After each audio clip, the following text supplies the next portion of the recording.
فلما قضى موسى الأجل وسار بأهله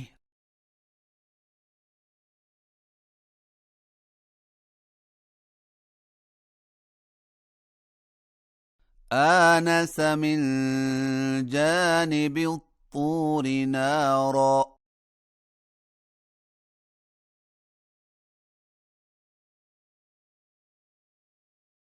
قال لأهلهم امكثوا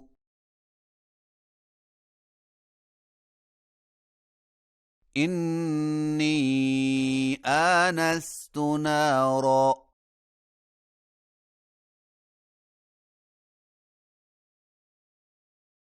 لعلي آتيكم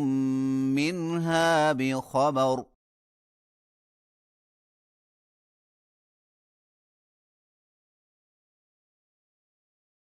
أو جذوة من النار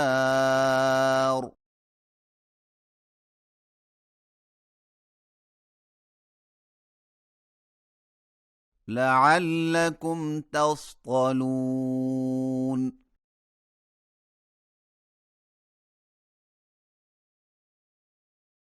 فلما أتاها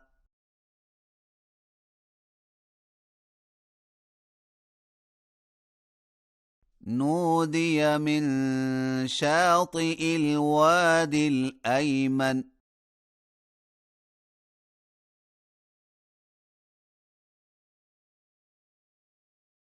في البقعة المباركة من الشجرة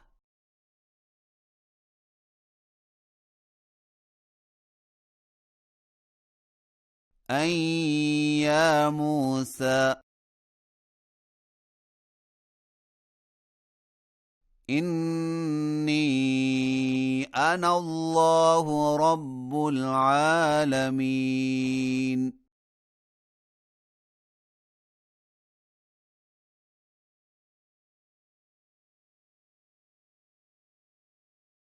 وأن ألق عصاك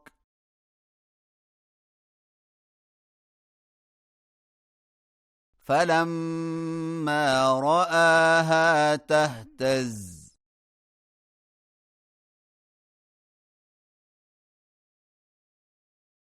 كأنها جان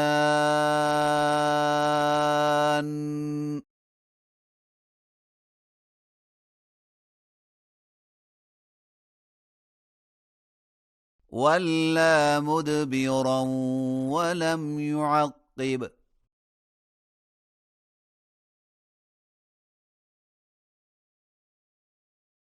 يا موسى أقبل ولا تخف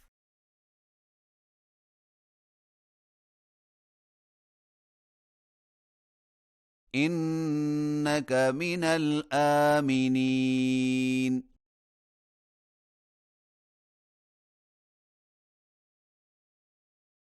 أسلك يدك في جيبك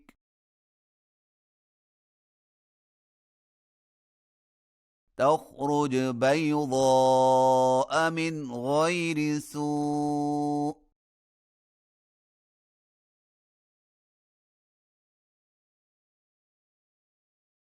واضمم إليك جناحك من الرهب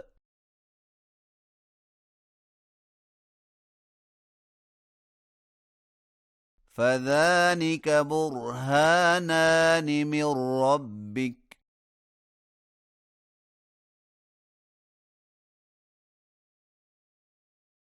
إلى فرعون وملئه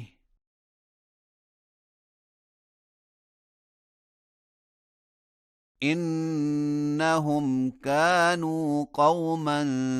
فاسقين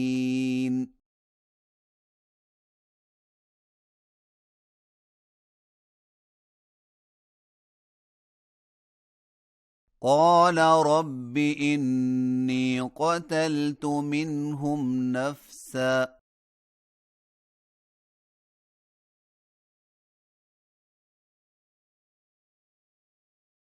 فأخاف أن يقتلون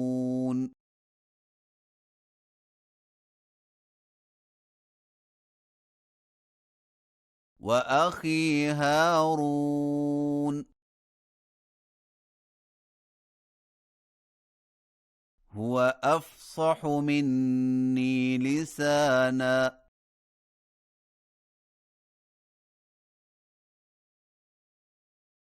فأرسله معي يرد أن يصدقني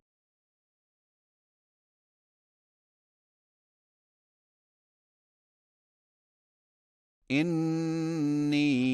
أخاف أن يكذبون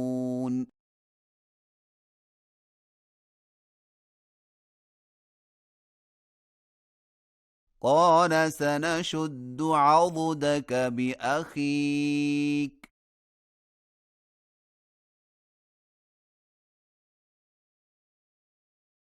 ونجعل لكما سلطانا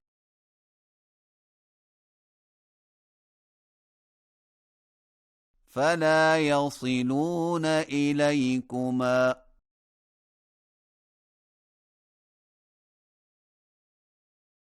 بآياتنا أنتما ومن اتبعكما الغالبون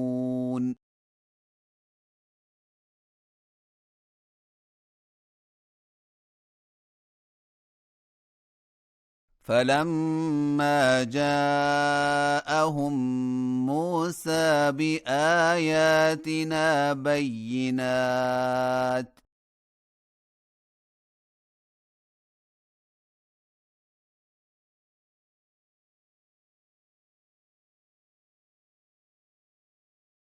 قالوا ما هذا إلا سحر مفترى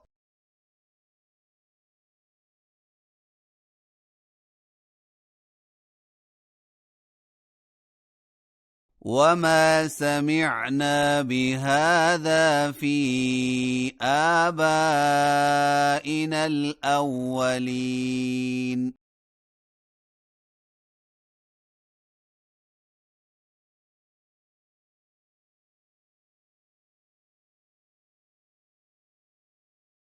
وقال موسى ربي أعلم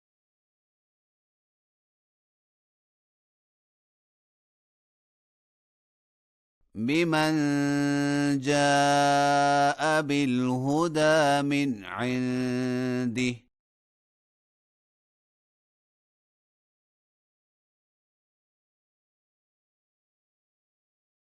ومن تكون له عاقبة الدار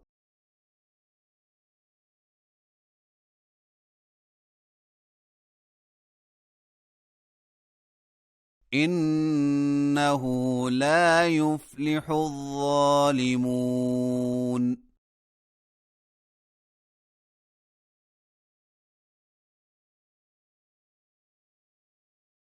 وقال فرعون يا أيها الملأ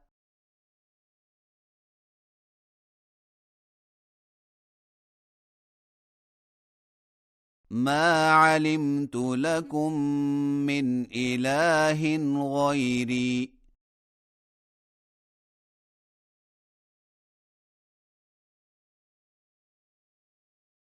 فأوقد لي يا هامان على الطين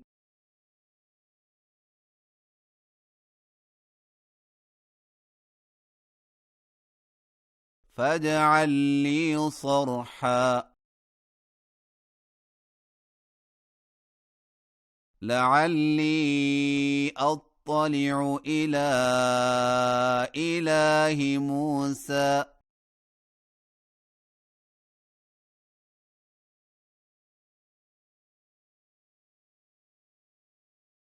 وإني لأظنه من الكاذبين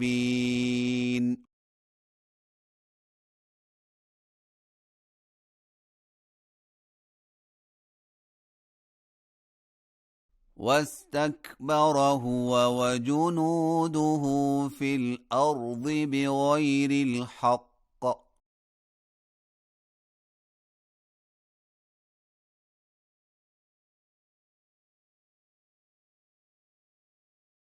وظنوا أنهم إلينا لا يرجعون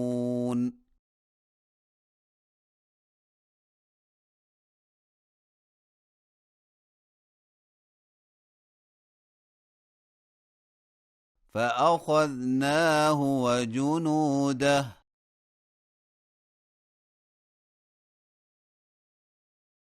فنبذناهم في اليم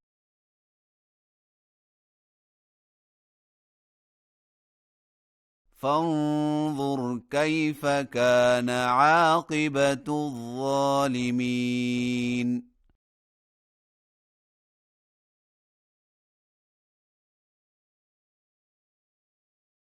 وجعلناهم أئمة يدعون إلى النار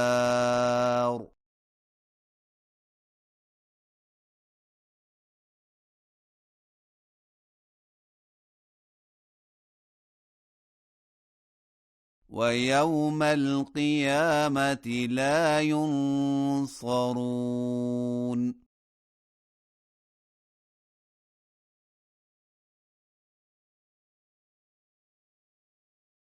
وأتبعناهم في هذه الدنيا لعنة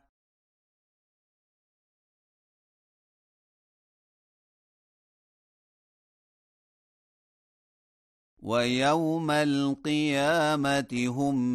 من المقبوحين